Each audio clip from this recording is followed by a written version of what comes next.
The market has just opened. That is for the session of today, the 6th of September 2024, and GEV stock is up 0.74%. We have a couple of projections. They're almost getting stale. We have this projection of this Fibonacci projection of 204.17%, and the probability that it will get there by our estimates is a tiny 1.08%, but within all of that there is a lot of certainty within all of that 1.08%. The reason is because this will be a new high. This will be a new high for the stock, so there isn't really any statistical figure out there.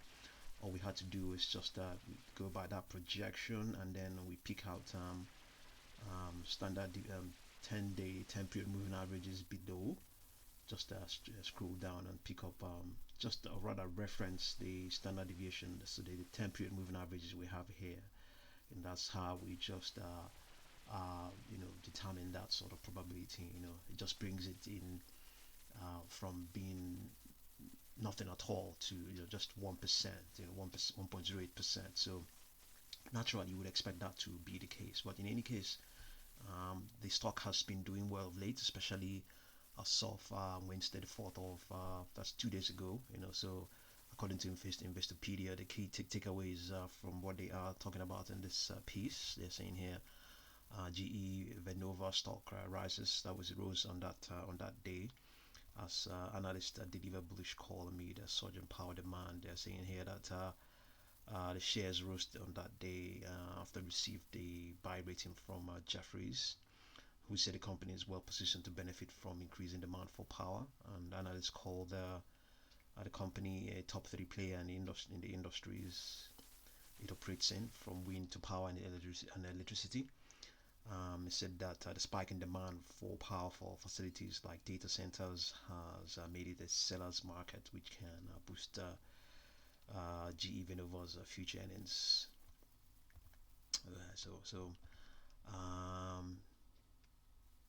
It's benefit from the seller market. Okay, a sudden increase in demand for power has left the supply chain squarely in a seller's market position, with margins looking poised to recoup years of cumulative losses.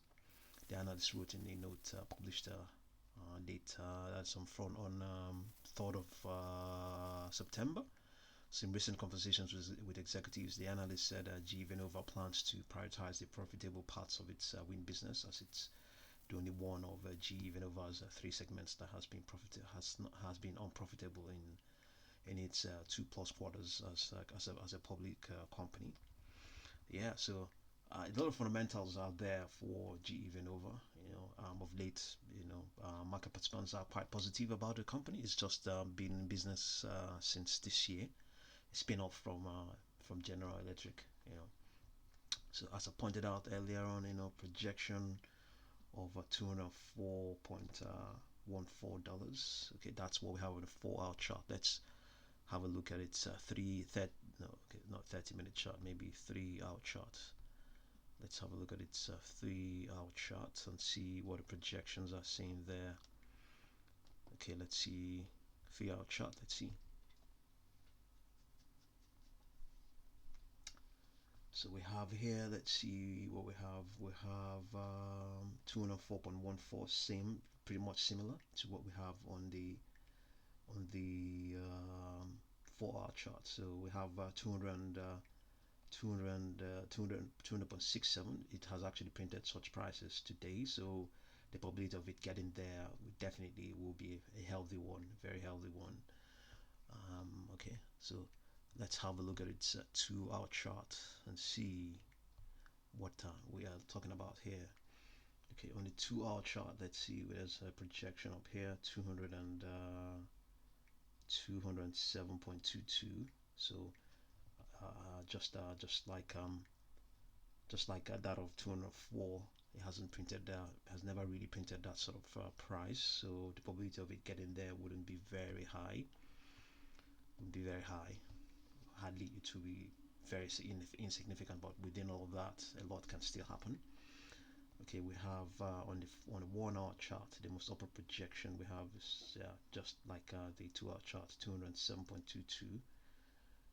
Okay, let's have a look at its 45-minute chart and see what we have in play here. Okay, almost upper projection is 205.4. It has actually not printed anything close to that, but not long ago as well it came close to that. We have a 203.16,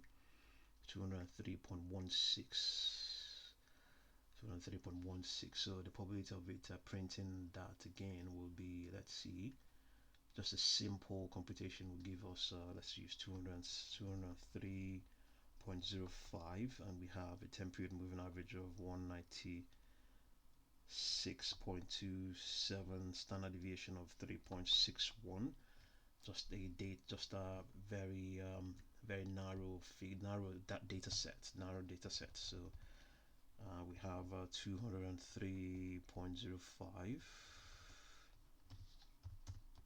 and we have a 10-period moving average of 196.27, and we have a standard deviation of 3.61. You can just simply compute that. So the probability that it will retest that high is retested and surpass it is around 3%. The probability that it will not is around roughly 97%. Yeah, I think that's fair enough for this. So we have $203. The probability that it will retest that is roughly 3%. So let's have a look again on the 30-minute chart and 30-minute chart and see what we have here.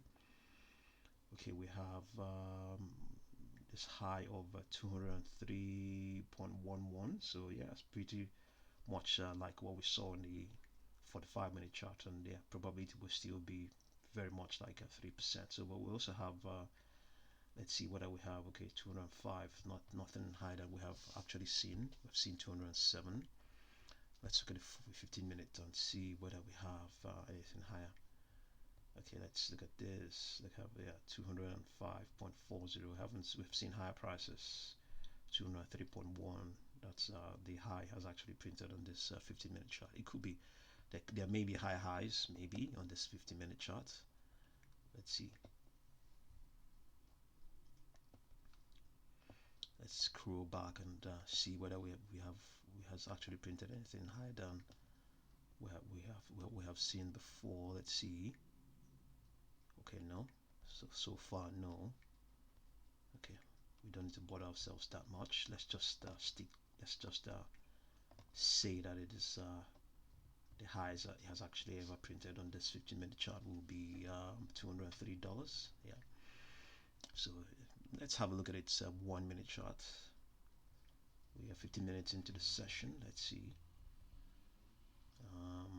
Let's see what the upper projections are saying. We have 200.88. So we have indeed seen higher highs than what we have here on the 1-minute chart. So yeah, the probability that it will print all the way towards $204 is around 1%. Probability that it will retest the highs of around 203 is around 3%. It has actually, these sort of prices are not out really. Yeah, indeed, some of them are will be retest projections. So if it has actually printed $203, the chance of it getting to 204 is there, but the probability it's saying is it's just 1%.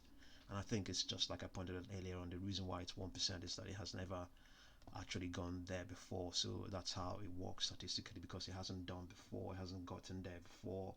The probability will always be negligible. Would I dare I say negligible? It will be always insignificant, very tiny. But once it goes there, once it gets there, the probability will always increase, especially if you look at it from the short interval charts, short models, 4-hour charts, where it prints very more data points. But if you're looking at it, if you're trying to use the daily charts, then daily charts only print once a day. But if you're using hourly charts, minute charts, they print more frequently, and then that way you might be able to get more data sets, more data points to do your computation.